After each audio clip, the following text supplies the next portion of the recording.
ನಾನು ಅಲ್ಲಿ ಕೂತ್ಕೊಂಡು ಆ್ಯಕ್ಚುಲಿ ಇದನ್ನೆಲ್ಲ ಕೇಳಬೇಕಿತ್ತು. ಆದರೆ ಮಹಾಸ್ವಾಮಿಗಳು ಪ್ರೀತಿಯಿಂದ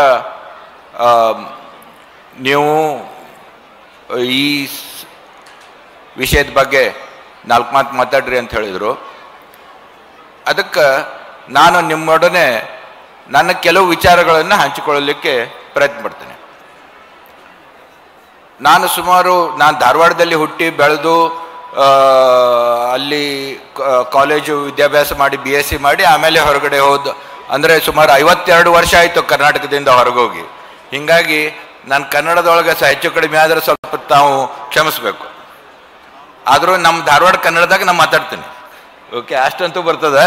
ಸಾಹಿತ್ಯಿಕವಾಗಿ ಗ್ರಾಂಥಿಕವಾಗಿ ಮಾತಾಡಲಿಕ್ಕೆ ಎಷ್ಟು ಚೆನ್ನಾಗಿ ಎಲ್ಲ ಭಾಷಣಕಾರರು ಈಗ ಮಾತಾಡಿದ್ದಾರೆ. ಅದು ಅವ್ರ ಜೊತೆ ನಾನು ಕಂಪೇರ್ ಮಾಡೋಕ್ಕೆ ಹೋಗಬೇಡ್ರಿ.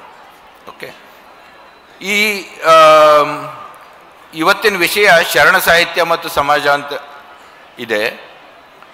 ಅದಕ್ಕೆ ಏನು ಸಂಬಂಧ? ನಾನು ಸಾಹಿತಿ ಅಲ್ಲ, ಸಾಹಿತಿಗಳ ಮನೆಯಲ್ಲಿ ಹುಟ್ಟಿದವನು, ಸಾಹಿತ್ಯದ ವಿದ್ಯಾರ್ಥಿನೂ ಅಲ್ಲ. ನಾನು ಭೌತಶಾಸ್ತ್ರದ ವಿದ್ಯಾರ್ಥಿ, ಆಮೇಲೆ ಇನ್ಫಾರ್ಮೇಷನ್ ಟೆಕ್ನಾಲಜಿಯಲ್ಲಿ ಬಿಸ್ನೆಸ್ ಜರ್ನಲಿಸಮ್ನಲ್ಲಿ ಕೆಲಸ ಮಾಡಿದವನು.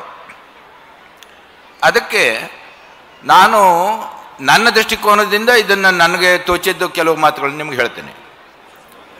ಈಗ ಸಮಾಜಕ್ಕೆ ಸಾಹಿತ್ಯ ಯಾಕೆ ಬೇಕು?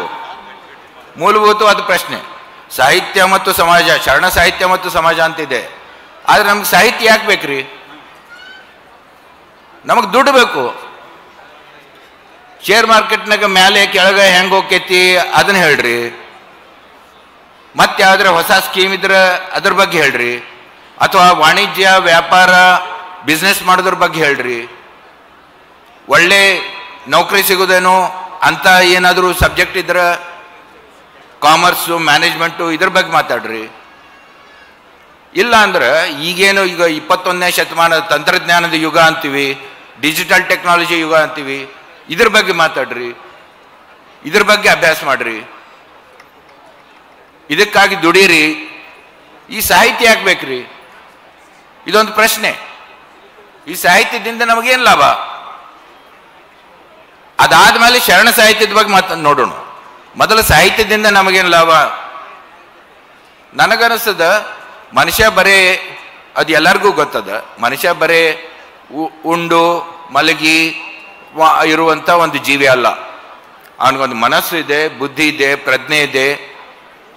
ಅವನು ಕಲ್ಪಿಸ್ಕೊಳ್ಳುತ್ತಾನೆ, ಪ್ರಶ್ನೆ ಮಾಡ್ತಾನೆ, ಜ್ಞಾನ ಸುತ್ತಮುತ್ತಲಿನ ಏನು ಜಗತ್ತಿದೆ ಅದ್ರ ಬಗ್ಗೆ ತಿಳಿದುಕೊಳ್ಳೋದಕ್ಕೆ ಜಿಜ್ಞಾಸೆ ಇದೆ, ಕನಸು ಕಾಣ್ತಾನೆ, ಪ್ರೀತಿ ಮಾಡ್ತಾನೆ, ಭಾವುಕನಾಗಿ ಅವನು ವಿವಿಧ ಭಾವನೆಗಳನ್ನು ಅವನು ಅನುಭವಿಸ್ತಾನೆ. ಅಂದಮೇಲೆ ಇದು ಬರೇ ಹಣದಿಂದ ನಡೆಯುವ ಜಗತ್ತಲ್ಲ, ಅಥವಾ ಟೆಕ್ನಾಲಜಿಯಿಂದ ನಡೆಯುವ ಜಗತ್ತಲ್ಲ. ಗೂಗಲ್ಲು, ಫೇಸ್ಬುಕ್ಕು, ಅಮೆಝಾನು, ಟೆಸ್ಲಾ ಗಿಸ್ಲಾ ಎಂತೆಂಥೋ ಅವುಗಳ ಮಾರ್ಕೆಟ್ ವ್ಯಾಲ್ಯೂನೇ ನಮ್ಮ ಇಡೀ ಭಾರತದ GDP-ಗಿಂತ ಹೆಚ್ಚಿಗೆ ಆಗತ್ತವು. ಮೋರ್ ದೆನ್ $3 trillion ಅಂಥ ಕಂಪನಿಗಳಿಗೆ ಹುಟ್ಟ್ಯಾವು. ಎಲ್ಲ ತಂತ್ರಜ್ಞಾನದ ಮೇಲೆ ಆಗಿದ್ದವ್ರು.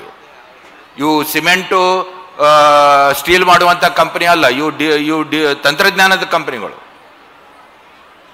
ಅಷ್ಟಾದ್ರೂ ಮನುಷ್ಯ ಕೇವಲ ಒಂದು ಉಂಡು ಮಲಗಿ ಜೀವನ ಕಳೆದು ಸಾಯುವಂಥ ಪ್ರಾಣಿ ಅಲ್ಲ. ಇವನಿಗೆ ಒಂದು ಬುದ್ಧಿ ಇದೆ, ಆ ಭಾವನೆಗಳಿವೆ. ಇವನಿಗೆ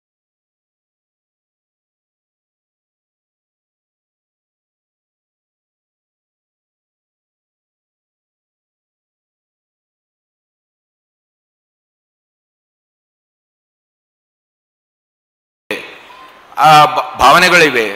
ಇವನಿಗೊಂದು ಸಮಾಜದ ಒಂದು ಪ್ರತಿಬಿಂಬ. ನಮ್ಮ ಮುಂದೆ ಯಾರೇ ನಾವು ನಮ್ಮ ಕಣ್ಣಿನಿಂದ ಸುತ್ತಮುತ್ತಲಿನ ನೋಡ್ತೀವಿ, ಸುತ್ತಮುತ್ತಲಿನ ಒಳ್ಳೆಯ ದೃಶ್ಯಗಳನ್ನು ನೋಡ್ತೀವಿ. ಆದರೆ ಹೆಚ್ಚಾಗಿ ಸುತ್ತಮುತ್ತಲಿನ ಕುಂದು ಕೊರತೆಗಳನ್ನು ನೋಡ್ತೀವಿ, ಕಂಪ್ಲೇಂಟ್ ಮಾಡ್ತಿರ್ತೀವಿ, ಇದು ಹೆಂಗದರಿ ಅದು ಹೆಂಗದರಿ ಅಂತ. ಆದ್ರೆ ನಮ್ಮನ್ನ ನಾವು ನೋಡೋದು ಹೆಂಗ? ಕನ್ನಡಿ ಮುಂದೆ ನಿಂತ್ರ ಕಾಣಿಸ್ತಿತ್ತು. ಆದ್ರೆ ಕನ್ನಡಿ ತೋರಿಸೋದು 2 ಡೈಮೆನ್ಷನಲ್ ಪಿಕ್ಚರ್. ಅದು ಒಂದು ಯಾರೋ ಫೋಟೋ ತೆಗೆದು ನಿಮ್ಗೆ ತೋರಿಸಿದಂಗೆ. ಸಾಹಿತ್ಯ ಒಂದು 3 ಡೈಮೆನ್ಷನಲ್ ಪಿಕ್ಚರ್ ಅಷ್ಟೇ ಅಲ್ಲ, ಒಂದು ಅದರ ಯಾವುದೇ ನಿಮ್ಮದಾಗಲಿ ನಿಮ್ಮ ಜೀವನದ ಬಗ್ಗೆ, ಅದರ ಹುಟ್ಟು ಬೆಳವಣಿಗೆ ಮತ್ತು ಅದರ ಪತನ, ಇವು 3 ತೋರಿಸುವಂಥದ್ದು ಕನ್ನಡಿ. ಅದು ವಿಶೇಷವಾದ ಕನ್ನಡಿ. ಆ ಕನ್ನಡಿಯಿಂದ ನಾವು ಸಾಕಷ್ಟು ಕಲಿಬೋದು ಮತ್ತು ಕಲಿತಿರ್ತೀವಿ.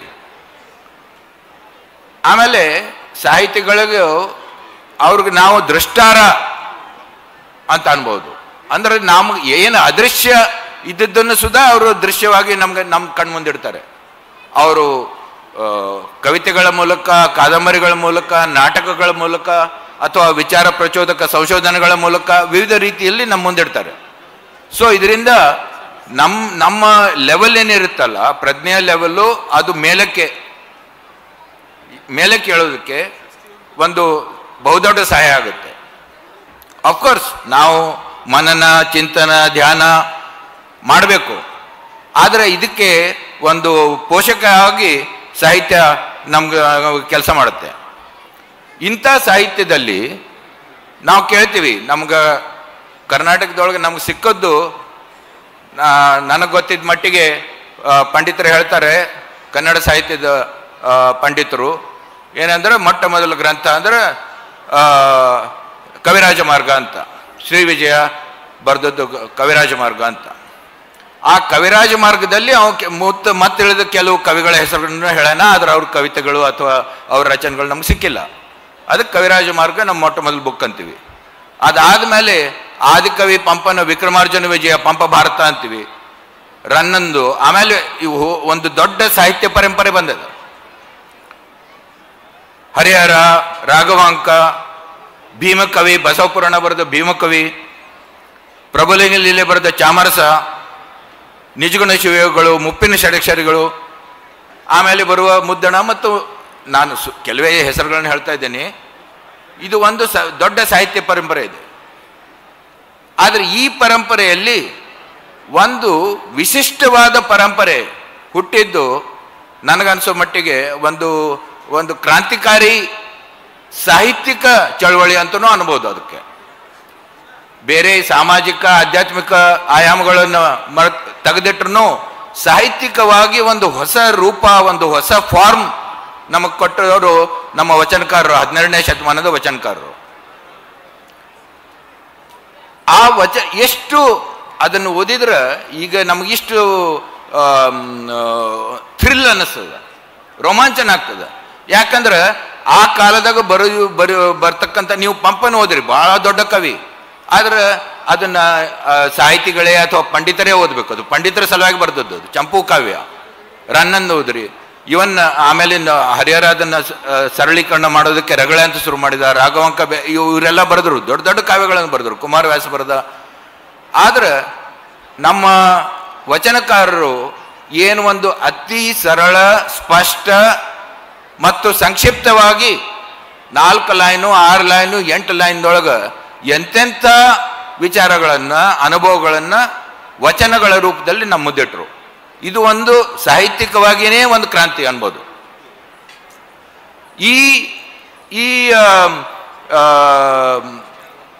ಈಗ ಸಾಹಿತ್ಯ ಇನ್ನೊಂದು ಗುಣ ಅದ.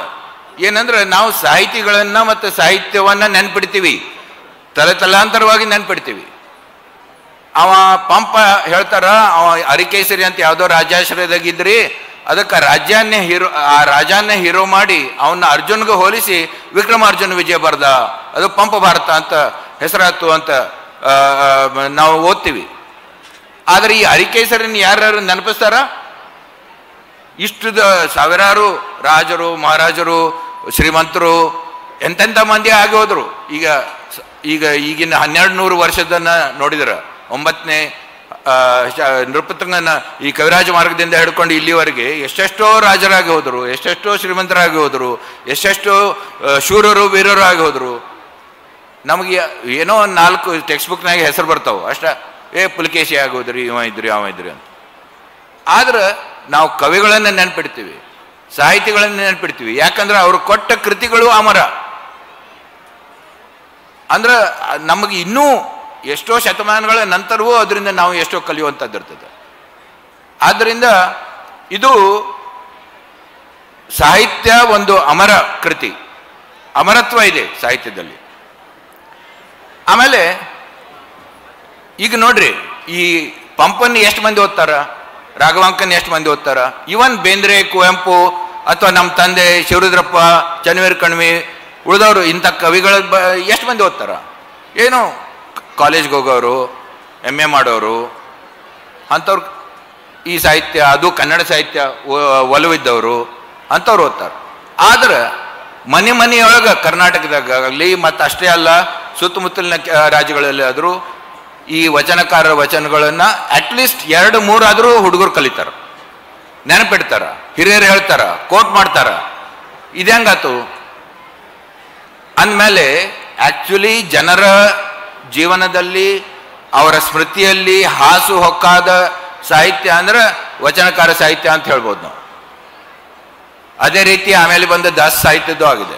ಬಟ್ ವಚನಕಾರರ ಸಾಹಿತ್ಯದೊಳಗಿನ ಏನು ಒಂದು ಶಾರ್ಪ್ನೆಸ್ ಅದ, ಸ್ಪಷ್ಟತೆ ಅದ, ಮತ್ತು ಇಷ್ಟು ಸರಳ ಶಬ್ದಗಳು, ಅದರಲ್ಲಿ ಮತ್ತೆ ಕಾವ್ಯಗುಣನೂ ಇದೆ. ಎಂತೆಂಥ ಉಪಮೆಗಳು, ಎಷ್ಟು ಅಂದ್ರೆ ಅದು ಏನಪ್ಪ, ಈ ಕೆಲವು ಮಂದಿ ಹೇಳ್ತಾರ, ಈಗ ನವ್ಯ ಕಾವ್ಯದಲ್ಲಿ ಬಂತು ಏನಂದ್ರೆ ಇಟ್ಸ್ ಫ್ರೀ ವರ್ಸ್ ಅಂತ. ಅಂದ್ರೆ ಅದಕ್ಕೇನು ಛಂದಸ್ಸು ಗಿಂದಸ್ಸು ಬ್ಯಾಡ್ರಿ, ಅದಕ್ಕೆ ಸ್ವಚ್ಛಂದವಾಗಿ ಬರೀರಿ ಅಂತ ಫ್ರೀ ವರ್ಸ್ ಅಂತಿದ್ರು. ಕೆಲವರು ವಚನಗಳನ್ನು ಫ್ರೀ ವರ್ಸ್ ಏನೋ ಅಂತೇಳಿ ಮೊದಲು ಅದರ ಅನಲೈಸ್ ಮಾಡಕ್ಕೆ ಶುರು ಮಾಡಿದರು. ಆದ್ರೆ ವಚನಗಳೊಳಗೆ ಕಾವ್ಯಗುಣ ಎಷ್ಟು ಇದೆ ಅದನ್ನು ಓದಿದವ್ರಿಗೆ ಗೊತ್ತಾಗ್ತದೆ.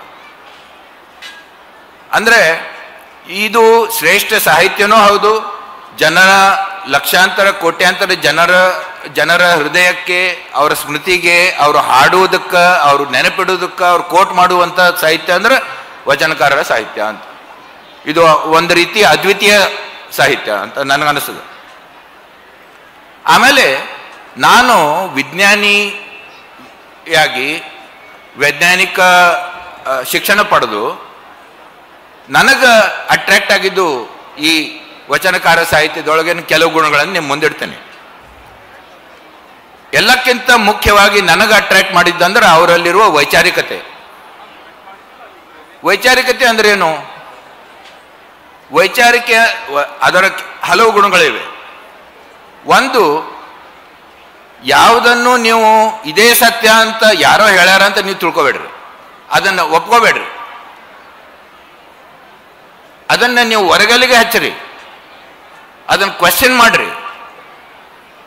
ಯಾರೇ ಇರಲಿ, ಅವ್ರು ಹಿರಿಯರಿರಲಿ, ಯಾರೋ ಮಹಾಪುರುಷರಿರಲಿ, ಅಥವಾ ಯಾವುದೋ ನಾವು ಈ ಧರ್ಮಗ್ರಂಥಗಳಿರಲಿ, ಯಾರೇ ಇರಲಿ, ಅದರೊಳಗೆ ಏನು ಬರ್ದಾರ ಅದನ್ನು ಅವ್ರು ಒಪ್ಕೊಳ್ಳಿಲ್ಲ, ಅದನ್ನು ಕ್ವೆಶ್ಚನ್ ಮಾಡಿದರು. ಈ ವೈಚಾರಿಕತೆ ವೈಜ್ಞಾನಿಕತೆಯ ಒಂದು ಮೂಲ ಗುಣ. ಅಂದ್ರೆ ಎಲ್ಲನೂ ಕ್ವೆಶ್ಚನ್ ಮಾಡ್ಬೋದು ನೀವು. ಯಾವುದು ಇದು ಸಾರ್ವಕಾಲಿಕ ಸತ್ಯ, ಇದು ಅಲ್ಲಿ ಬರ್ದಾರ್ರಿ 2000 ವರ್ಷದಿಂದ 8000 ವರ್ಷದಿಂದ ಏನೇನೋ ಹೇಳ್ತಾರೆ, ಸನಾತನದ ಸತ್ಯ ಅಂತ, ಎಟರ್ನಲ್ ಟ್ರೂತ್ಸ್ ಅಂತ. ವಿಜ್ಞಾನ ಯಾವುದನ್ನು ಎಟರ್ನಲ್ ಟ್ರೂತ್ ಅಂತ ಒಪ್ಕೊಳ್ಳೋದಿಲ್ಲ, ಎಲ್ಲನ್ನೂ ಕ್ವೆಶ್ಚನ್ ಮಾಡ್ತೈತಿ, ಅದನ್ನು ಹೊರಗಲಿಗೆ ಹಚ್ತೈತಿ. ಆ ಗುಣವನ್ನು ನಾವು ಕಲಿಬೋದು ವಚನಕಾರರಿಂದ. ಅವ್ರು ಎಲ್ಲಾನು ಕ್ವೆಶ್ಚನ್ ಮಾಡಿದರು, ದೇವರನ್ನು ಕ್ವೆಶ್ಚನ್ ಮಾಡಿದರು, ಪೂಜೆ ಪುನಸ್ಕಾರಗಳನ್ನು ಕ್ವೆಶ್ಚನ್ ಮಾಡಿದರು, ಕಂದಾಚಾರಗಳನ್ನು ಕ್ವೆಶ್ಚನ್ ಮಾಡಿದರು, ಭಕ್ತಿನೂ ಕ್ವೆಶ್ಚನ್ ಮಾಡಿದರು. ನೀವು ಅಲ್ಲಂ ಪ್ರಭು ವಚನಗಳನ್ನ ನೋಡಿದ್ರೆ ಆ ಭಕ್ತಿ ಬಗ್ಗೆ ಏನಂತಾನ ಅಂದ್ರೆ ಅದನ್ನ ಅವ ಎಷ್ಟೋ ಸತಿ ರಿಡಿಕ್ಯೂಲ್ ಮಾಡ್ತಾನ. ಜ್ಞಾನ ಮಾರ್ಗ, ಅನುಭವದ ಮಾರ್ಗ, ಇದ್ರ ಬಗ್ಗೆ ಒತ್ತು ಕೊಡ್ತಾನ. ಅಂದ್ರೆ ಬೇರೆ ಬೇರೆ ಈಗ ಹೇಳ್ತಾರ ಪಂಡಿತರು, ಸುಮಾರು ಆ ಕಾಲದೊಳಗೆ ಸುಮಾರು 130ಕ್ಕಿಂತ ಹೆಚ್ಚು ವಚನಗಳು ನಮ್ಗೆ ಸಿಕ್ಕಿವೆ. ಅದ್ರ ಬಗ್ಗೆ ಇನ್ನೂ ಹೆಚ್ಚಿನ ಮುಂದೂ ಸಿಗ್ಬೋದು. ನಮ್ಮ ಅಶೋಕ್ ದೊಂಬ್ಲೂರ್ ಅವರು ಭಾಳ ಓಡಾಡಕತ್ತಾರ, ಅಲ್ಲಿ ಇಲ್ಲಿ ಇದು ತಾಡೋಲೆಗಳನ್ನು ಎಲ್ಲ ಇದನ್ನು ಸ್ಕ್ಯಾನ್ ಮಾಡೋದಕ್ಕೆ. ಸೊ ಅದ್ರೊಳಗೆ ಮತ್ತಿನ್ನೂ ಕೆಲವು ಹೊಸ ವಚನಕಾರರು ಸಿಗ್ಬೋದು. ಇದುವರೆಗೆ ಸಿಕ್ಕಿದ್ದು ಅದರೊಳಗಿನ ಕೆಲವು ಏನಂತಾರ, ಈಗ ನಾವು ಫೇಕ್ ನ್ಯೂಸ್ ಅಂತೀರಲ್ಲಿ, ಫೇಕ್ ನ್ಯೂಸ್ ಅಂತೇವಲ್ಲ, ಈಗ ವಾಟ್ಸಪ್ನಾಗ ಬಂದೈತ್ರಿ, ಕರೆ ಇರ್ತೀರಿ, ಇಲ್ರಿ ಸುಳ್ಳು ಐತ್ರಿ ಅಂತೀವಿ, ಹೌದಲ್ಲ? ಅದೇ ರೀತಿ ವಚನಕಾರರು ಮತ್ತು ವಚನಗಳು ಇಷ್ಟು ಪಾಪ್ಯುಲರ್ ಆಗಿದ್ರಿಂದ ಎಷ್ಟೋ ಮಂದಿ ವಚನಕಾರರ ಹೆಸರಲ್ಲೇ ಏನೇನೋ ಬರೆದ್ಬಿಟ್ರು. ಓಕೆ. ಸೊ ಅವಕ್ಕೆ ವಿಕ್ಷಿಪ್ತ ವಚನಗಳು ಅಂತಾರ.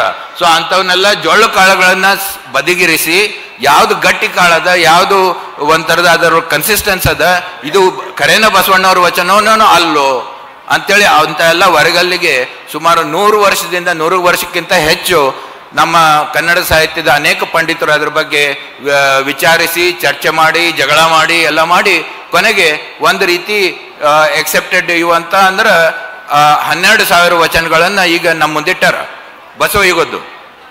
ಅದರೊಳಗೆ ಸುಮಾರು 130ಕ್ಕಿಂತ ಹೆಚ್ಚು ವಚನಕಾರರು. ಅದರೊಳಗೆ ಇನ್ನೂ ಮುಖ್ಯ ಅಂದ್ರೆ ದಿಸ್ ಈಸ್ ಅನ್ಪ್ರೆಸಿಡೆಂಟೆಡ್. ಯಾವ ದೇಶದ ಯಾವ ಕಾಲದಲ್ಲೂ ಇಷ್ಟು ರೀತಿ 30ಕ್ಕಿಂತ ಹೆಚ್ಚು ವಚನಕಾರ್ತಿಯರು. ಅದಕ್ಕೆ ಒಂದು ಸತ್ಯ ನನಗೆ ಪ್ರೊಫೆಸರ್ ಕಲಬುರ್ಗಿ ಅವರು ಅಂದರು, ನಾನು ಧಾರವಾಡಕ್ಕೆ ಬಂದಾಗೆಲ್ಲ ಒಂದು 4-5 ಜನನ ಭೇಟಿಯಾಗೋದು, ಅವರಿಂದ ಅವ್ರ ಜೊತೆ ಚರ್ಚೆ ಮಾಡೋದು ನಂದು ಇದು ರೂಢಿ. ಸೊ ಕಲಬುರ್ಗಿ ಅವರು ನಮ್ಮ ತಂದೆ ತಾಯಿ ಮನೆ ಪಕ್ಕದಲ್ಲೇ ಇದ್ರು. ಸೊ ಹಗಲೆಲ್ಲ ಅವ್ರನ್ನ ಭೇಟಿ ಆಗ್ತಿದ್ದೆ. ಬಂದಾಗ ಅವ್ರು ಏನಂದ್ರೆ ಒಂದು ಹೊಸ ಬುಕ್ ಕೊಡೋರು ಅಥವಾ ಮತ್ತೇನಾದ್ರು ಹೇಳೋರು. ಸೊ ಅವ್ರು ಒಂದಂದ್ರು, ನೋಡಪ್ಪ, ಇನ್ಫ್ಯಾಕ್ಟ್ ಅವ್ರದ್ದು ಏನು ಹತ್ಯೆ ಆಯಿತು ಅದಕ್ಕಿಂತ ಕೆಲವು ದಿನಗಳ ಮೊದಲು ನನಗಂದ್ರು, ನಾನೊಂದು ಹೊಸ ಲೇಖನ ಬರ್ದೀನಿ, ಅದು ಇನ್ನೂ ಡ್ರಾಫ್ಟ್ನಾಗ ಐತಿ. ಏನಂದ್ರೆ 12ನೇ ಶತಮಾನದೊಳಗೆ ಏನು ಅದು ಕ್ರಾಂತಿಕಾರಿ ಅಂತ ನಾವು ಯಾಕೆ ಅನ್ಬೋದು ಅಂದ್ರೆ ಇಷ್ಟು ಜನ ವಚನಕಾರ್ತಿಯರು ಅದರೊಳಗೆ ಭಾಗವಹಿಸಿದರು. ಅಫ್ಕೋರ್ಸ್ ಬರೇ ವಚನಕಾರ್ತಿಯರು ಅಥವಾ ವಚನಕಾರರು ಭಾಗವಹಿಸಲಿಲ್ಲ. ಯಾಕಂದ್ರೆ ಎಷ್ಟೋ ಜನ ನಮ್ಮ ದೇಶದೊಳಗೆ ನಮ್ಮ ಹಳ್ಳಿಗಳಲ್ಲಿ ಎಲ್ಲ ಕಡೆ ಸಿದ್ಧ ಪುರುಷರಾಗಿ ಹೋಗ್ಯಾರ. ಅವ್ರು ಎಲ್ಲರೂ ವಚನ ಬರೆದ್ರು ಅಂತಿಲ್ಲ, ಅವರೆಲ್ಲರೂ ತಮ್ಮ ಸಂದೇಶವನ್ನು ಬರೆದ್ರು ಅಂತಿಲ್ಲ. ಆದ್ರೆ ಅವರು ಸಾಧನೆ ಮಾಡಿದ್ರು, ಜನರಿಗೆ ತಿಳುವಳಿಕೆ ಕೊಟ್ಟರು, ಆಮೇಲೆ ಈ ಜಗತ್ತಿನಿಂದ ಹೊರಟೋದ್ರು. ಅಲ್ಲಿ ಲೋಕಲ್ ಜನರು ಅವ್ರನ್ನೆಲ್ಲ ನೆನೆಸ್ತಾರ. ಆದ್ರೆ ಅವ್ರಿಗೆ ನಮ್ಮ ರಾಜ್ಯ ಮಟ್ಟಕ್ಕೆ ಅಥವಾ ದೇಶ ಮಟ್ಟಕ್ಕೆ ಭಾಳ ಮಂದಿಗೆ ಗೊತ್ತಿರಂಗಿಲ್ಲ. ಕೆಲವ್ರದ್ದು ಆಮೇಲೆ ಈ ಬೇರೆ ಬೇರೆ ಕಾರಣಗಳಿಂದ ಅವ್ರ ಬಗ್ಗೆ ಪ್ರಚಾರನೂ ಆಕೈತಿ, ಅವ್ರದ್ದು ಫಾಲೋವರ್ಸ್ ತಯಾರಾಗ್ತಾರ, ಕೆಲವು ಧರ್ಮಗಳು ಅಂತ ತಯಾರಾಗ್ತಾವು, ಕೆಲವು ಸೆಕ್ಟ್ಸ್ ಅಂತ ತಯಾರಾಗ್ತಾವು. ಅದರಿಂದ ಕೆಲವರ ಹೆಸರು ನಾವು ಕೇಳ್ತೀವಿ. ಸೊ ಬರೇ ವಚನಕಾರ್ತಿಯರು ನಾವು ಅಂದ್ರೆ ಇಷ್ಟೇ ಮಂದಿ ಇದ್ರು ಅಂತಲ್ಲ, ಇದಕ್ಕಿಂತ ಸಾವಿರಾರು ಆಗಿರ್ಬೋದು, ಯಾರು ಗೊತ್ತು, ಆಮೇಲೂ ಆಗಿರ್ಬೋದು. ಆದ್ರೆ ಆ ಕಾಲದೊಳಗೆ ನಮ್ಗೆ 30ಕ್ಕಿಂತ ಹೆಚ್ಚು ವಚನಕಾರ್ತಿಯರು ಸಿಗ್ತಾರೆ. ಅಂದ್ರೆ ಇಷ್ಟು ಜನ, ಅಟ್ಲೀಸ್ಟ್ ಇಷ್ಟು ಜನ ಅದರಲ್ಲಿ ಆಕ್ಟಿವ್ ಆಗಿದ್ರು ಅಂತ. This is unprecedented. ಇದು ಏಕಮೇವ ದ್ವಿತೀಯ ಅಂತಾನೆ ಹೇಳ್ಬೋದು. ಯಾವುದೇ ಈ ಥರದ ಒಂದು ಏನೋ ಚಳವಳಿ ಅಂತ ನಾವು ಶಬ್ದ ಯೂಸ್ ಮಾಡ್ತೀವಿ, ಆದ್ರೆ ನನಗೆ ಏನೋ ಅದಕ್ಕೆ ಸ್ವಲ್ಪ ಬಾಧೆ ಆಗ್ತದೆ. ಯಾಕಂದ್ರೆ ಚಳವಳಿಗೆ ಒಬ್ರು ಮುಖಂಡರು ಇರ್ತಾರ, ಒಂದು ಮ್ಯಾನಿಫೆಸ್ಟೋ ಇರ್ತೈತಿ, ಒಂದು ಆರ್ಗನೈಸೇಷನ್ ಇರ್ತೈತಿ ಅಂತ ನಮ್ಮ ತಲೆಯಾಗೈತಿ. ಈ ರೀತಿ ಏನು ಕಂಡು ಬಂದಿಲ್ಲ. ಅವ್ರು ಎಲ್ಲರೂ ನಾವು ಸರೀಕರು, ನಾವು ಸಮಾನರು, ನಾವೆಲ್ಲ ಅಂದ್ರೆ ಒಂದು ಕಮ್ಯುನಿಟಿ ಮಾಡಿಕೊಂಡ್ರು. ಒಂದು ಕಮ್ಯುನಿಟಿ ಅಂತ ಆಯಿತು, ಶರಣರದ್ದು ಒಂದು ಕಮ್ಯುನಿಟಿ ಅಂತ ಆಯಿತು. ಅದರೊಳಗೆ ಪ್ರತಿಯೊಬ್ಬರದ್ದು ಬೇರೆ ಬೇರೆ ರೀತಿಯಿಂದ ತಮ್ಮ ಅಭಿವ್ಯಕ್ತಿ ಮಾಡಿದರು, ಬೇರೆ ಬೇರೆ ವಿಚಾರಗಳನ್ನು ಅಭಿವ್ಯಕ್ತಿ ಮಾಡಿದರು. ಮತ್ತು ಒಬ್ಬರೇ ಶರಣರ ವಚನಗಳನ್ನ ನೋಡಿದ್ರೆ ಕೆಲವು ವಚನದೊಳಗೆ ಒಂದು ಥರದ ಸ್ಪಿರಿಟ್ ಬರ್ತದೆ, ಇನ್ನೊಂದು ಕೆಲವು ವಚನಗಳು ಬೇರೆ ಥರದ ಸ್ಪಿರಿಟ್ ಬರ್ತದೆ. ಅಂದ್ರೆ ಅವರು ಬದಲಾಗುತ್ತಾ ಹೋಗ್ಯಾರ ಅಂತ ಅನ್ನಿಸ್ತದೆ. ಅಂದ್ರೆ ಒಂದು ಏನೋ ಒಂದು ಫಂಡಮೆಂಟಲ್ ಪ್ರಿನ್ಸಿಪಲ್ಸ್ ಅಂತ ಇದನ್ನ ಹಿಡ್ಕೊಂಡು ಹೋಗೋಣ ಅಂತಲ್ಲ. They are evolving personalities. ನಾವು ಹೆಂಗೆ ಅಂದ್ರೆ ನಿಮ್ಮಂಥವ್ರು ಅಂತಾನೆ ತಿಳ್ಕೊಳ್ರಿ. ನಾವು ಹೆಂಗೆ ಚೇಂಜ್ ಹಾಕೋತ ಹೋಗ್ತೀವಿ, ನಮ್ಮ ವಿಚಾರಗಳು ಚೇಂಜ್ ಆಗ್ತಾವೆ, ನಮ್ಮ ಬಿಹೇವಿಯರ್ ಚೇಂಜ್ ಹಾಕೋತ ಹೋಗ್ತೈತಿ, ಹಂಗಾಗಿರ್ಬೋದು. ಯಾಕಂದ್ರೆ ಅದಕ್ಕೆ ನಾವು ವಚನಗಳೊಳಗೆ ಕನ್ಸಿಸ್ಟೆನ್ಸಿ ನೋಡಕ್ಕೆ ಹೋಗ್ಬಾರ್ದು, ಫಿಲಾಸಾಫಿಕಲ್ ಕನ್ಸಿಸ್ಟೆನ್ಸಿ ನೋಡಕ್ಕೆ ಹೋಗ್ಬಾರ್ದು. ಆದ್ರೆ ಆ ವಚನದ ಯಾವ ಕಾಂಟೆಕ್ಸ್ನಾಗ ಅವ್ರು ಏನು ಹೇಳಕತ್ತಾರ ಅಂತ ನೋಡಿದ್ರೆ ನಮ್ಗೆ ಭಾಳ ಒಂದು ಕಲಿಯಾಕೆ ಬರ್ತದೆ ಅಂತ ನನಗನ್ನಿಸ್ತದೆ. ಆಮೇಲೆ ಅದರದ್ದು ಕೆಲವು ಈ ವೈಚಾರಿಕತೆ ಅಂತೂ ಬಹಳ ಮುಖ್ಯ. ಇದು ಮತ್ತು ಅಷ್ಟೇ ಅಲ್ಲ, ಎಲ್ಲದಕ್ಕೂ ಅವ್ರು ಪ್ರಮಾಣ ಕೇಳ್ತಾರೆ. ಇದು ಒಂದು ವಿಜ್ಞಾನದ ಇದು ಒಂದು ಏನಂತಾರ, ಅದು ಒಂದು ಸೈಂಟಿಫಿಕ್ ಟೆಂಪರ್ ಅಂತೀವಿ, ಸೈಂಟಿಫಿಕ್ ಮೆಥಡ್ ಅಂತೀವಿ. ಏನಂದ್ರೆ ಎಲ್ಲದಕ್ಕೂ ಪ್ರೂಫ್ ಕೇಳಬೇಕು, ಎವಿಡೆನ್ಸ್ ಬೇಕು, ಎವಿಡೆನ್ಸ್ ಬೇಸ್ಡ್ ಸೈನ್ಸ್ ಅಂತಾರ. ಅಂದ್ರೆ ನಿಮಗೆ ಪ್ರಮಾಣ ಇರ್ಲಾರ್ದ ಮಾತಾಡಬೇಡ್ರಿ ಅಂತ. ನೀವು ಮಾತಾಡ್ಬೋದು, ಇದು ಐ ಫೀಲ್, ಐ ಥಿಂಕ್ ಅಂತೇನು ಅಂತಿರಲ್ಲ, ಅದು ನಿಮ್ಮ ಭಾವನೆಗಳಿರ್ಬೋದು, ನಿಮ್ಮ ಒಪಿನಿಯನ್ ಇರ್ಬೋದು, ನಿಮ್ಮ ಅಭಿಪ್ರಾಯ ಇರ್ಬೋದು. ಆದ್ರೆ ಯಾವುದಾದ್ರೂ ಒಂದು ಸಿದ್ಧಾಂತ ಅಥವಾ ಒಂದು ಹೊಸ ವಿಚಾರ ಅಂತೇಳಿ ನೀವು ಮಂಡನೆ ಮಾಡ್ಬೇಕಾದ್ರೆ ಅದಕ್ಕೆ ನಿಮಗೆ ಪುರಾವೆಗಳನ್ನ ಕೊಡ್ಬೇಕಾಗ್ತೈತಿ, ಎವಿಡೆನ್ಸ್ ಕೊಡ್ಬೇಕಾಗ್ತೈತಿ. ಪ್ರಮಾಣಶಾಸ್ತ್ರ ಅಂತಾರ. ಆ ಪ್ರಮಾಣದೊಳಗೆ ಪ್ರತ್ಯಕ್ಷ ಪ್ರಮಾಣ, ಅನುಮಾನ ಅಂತಾರ. ಈಗ ವೈದಿಕ ಇದ್ರೊಳಗೆ ವೇದ ಪ್ರಮಾಣ ಅಂತನೂ ಅಂತಾರ. ಆದ್ರೆ ಇವರು ವೇದ ಪ್ರಮಾಣವನ್ನು ಒಪ್ಕೊಳ್ಳಿಲ್ಲ, ಅನುಭವ, ತಮ್ಮ ಅನುಭವದ ಪ್ರಮಾಣ ಅಂತ. ಅವ್ರು ಏನು ಶೂನ್ಯದ ಬಗ್ಗೆ ಮಾತಾಡಿದ್ರು, ಘನ ಅಂತ ಮಾತಾಡಿದ್ರು, ಪರಾಶಕ್ತಿ ಅಂತ ಮಾತಾಡಿದ್ರು. ಇವಕ್ಕೆಲ್ಲ ನೀವು ಎಂಥ ಪ್ರಮಾಣ ಹುಡುಕ್ತೀರಿ ನೀವು? ಅದಕ್ಕೆ ಅವ್ರ ಅನುಭವದ ಪ್ರಮಾಣವನ್ನು ಕೊಟ್ಟರು. ಆದ್ರೆ ಕೆಲವು ಅವು ಎಕ್ಸ್ಪೀರಿಯನ್ಷಿಯಲ್ ಅದಾವು, ಅನುಭವದ ಪ್ರಮಾಣ ಕೊಟ್ಟದ್ದು ವಿಚಾರಗಳದಾವು, ಅನುಭವದ ವಚನಗಳೇ, ಅನುಭವನೇ ಅವ್ರದ್ದು ಮೂಲ ಒಂದು ಉದ್ದೇಶ. ಅದರ ಬಗ್ಗೆ ಚರ್ಚೆ ಮಾಡ್ತಾರ, ವ್ಯಕ್ತ ಮಾಡ್ತಾರ. ಅನಿರ್ವಚನೀಯವನ್ನು ಹೆಂಗೆ ವಚನದೊಳಗೆ ಮಾಡಬೇಕು, ಇದೊಂದು ದೊಡ್ಡ ಪ್ರಶ್ನೆ. ಅದಕ್ಕೆ ಗುದ್ದಾಡ್ತಾರ. ಆದ್ರೆ ನಮಗೆ ಏನು ಹೇಳ್ಬೇಕಾದ್ರೆ ಅನೇಕ ಪ್ರತ್ಯಕ್ಷ ಪ್ರಮಾಣಗಳನ್ನ ಕೊಡ್ತಾರ. ಫಾರ್ ಎಕ್ಸಾಂಪಲ್, ಈಗ ಕಲ್ಲನಾಗರ ಕಂಡರೆ ಹಾಲನೆರೆ ಎಂಬರು, ದಿಟದನ್ನಾಗರ ಕಂಡರೆ ಕೊಲ್ಲೆಂಬರಯ್ಯ. ಇದು ಎಲ್ಲಿಂದ ಬಂತು? ನಾವು ನೋಡ್ತೀವಿ, ಪ್ರತ್ಯಕ್ಷ ನೋಡ್ತೀವಿ, ಮಂದಿ ಹಿಂಗೆ ಬಿಹೇವ್ ಮಾಡ್ತಾರ. ಕಲ್ಲಿನ ನಾಗಪ್ಪ ಹೋಗಿ ನಾಗ ಪಂಚಮಿ ಒಳಗೆ ನಾವು ಪೂಜೆ ಮಾಡ್ತೀವಿ. ಅದ ಒಂದು ಅಲ್ಲಿ ಹಾವು ಬಂತಂದ್ರೆ ಹೊಡ್ರಿ ಅಂತಾರ. ಅಂದ್ರೆ ಈ ಒಂಥರದ ಏನು ಒಂದು ಕಂದಾಚಾರ ಅಂತ ತಿಳ್ಕೊಳ್ರಿ, ಅಂಧಶ್ರದ್ಧೆ ಅಂತ ತಿಳ್ಕೊಳ್ರಿ, ಅಥವಾ ಇದೇನು ಒಂದು ದೇವಾಲಯಗಳ ಸೆಂಟರ್ಡ್, ಟೆಂಪಲ್ ಸೆಂಟರ್ಡ್ ಭಕ್ತಿ ಅಥವಾ ಟೆಂಪಲ್ ಸೆಂಟರ್ಡ್ ವರ್ಷಿಪ್ ಅಂತ ಏನಿತ್ತು, ದೇವಾಲಯಗಳ ಸುತ್ತಮುತ್ತಲೇ ಇತ್ತು, ಮೂರ್ತಿ ಪೂಜೆ ಸುತ್ತಮುತ್ತಲೂ ಇತ್ತು. ಆಮೇಲೆ ಆ ಮೂರ್ತಿಗಳು ಅಷ್ಟೇ ಅಲ್ಲ, ಎಲ್ಲದಕ್ಕೂ ದೇವ್ರ ಅನ್ನುವಂಥದ್ದು. ಈ ಗಿಡ ದೇವ್ರೈತ್ರಿ, ಅದು ದೇವ್ರೈತ್ರಿ, ಇದು ದೇವ್ರೈತಿ ಅಂತ ಅನೇಕ ನಂಬಿಕೆಗಳಿದ್ವು. ಸೊ ಅದಕ್ಕೆ ಅದನ್ನ ಒಂದು ರೀತಿ ಲೇವಡಿ ಮಾಡ್ತಾರ. ಅದಕ್ಕೆ ಅವ್ರು ಹೇಳ್ತಾರ, ನೀವು ಅದಕ್ಕೆ ಅವರು ಒಂದು ಹೊಸ ಕನ್ಸೆಪ್ಟ್ ತಂದರು. ಏನಂದ್ರೆ ದೇವಾಲಯದೊಳಗೆ ಲಿಂಗಾರ್ಚನೆ ಇರ್ಬೋದು, ಶೈವ ದೇವಾಲಯಗಳಿದ್ವು, ಭಾಳ ವರ್ಷದಿಂದ ಇದ್ವು.